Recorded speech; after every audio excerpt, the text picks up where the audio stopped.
Il nous faut reconnaître la blessure qu'on a faite. On pardonne aisément un tort qu'on sait partager. On pardonne facilement à celui qui se reconnaît sincèrement coupable.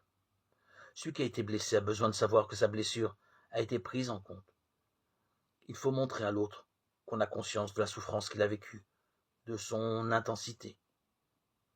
Qu'on ait des excuses ou pas, on peut toujours dire « je te demande pardon parce que je vois que je t'ai fait mal ». Il y a souvent à accepter de se reconnaître pécheur avec ses limites, ses faiblesses même, si l'image idéalisée qu'on a de soi peut en prendre un coup.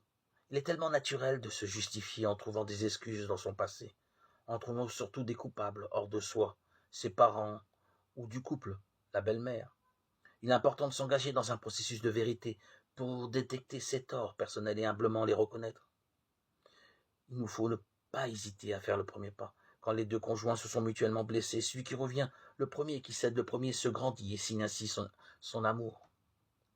La demande de pardon est délicate, surtout si l'offensé n'a pas renoncé à son ressentiment.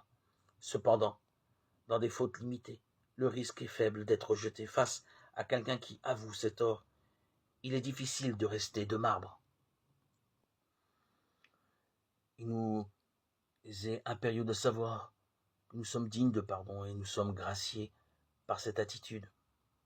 Il y a accepté le pardon qui nous est donné.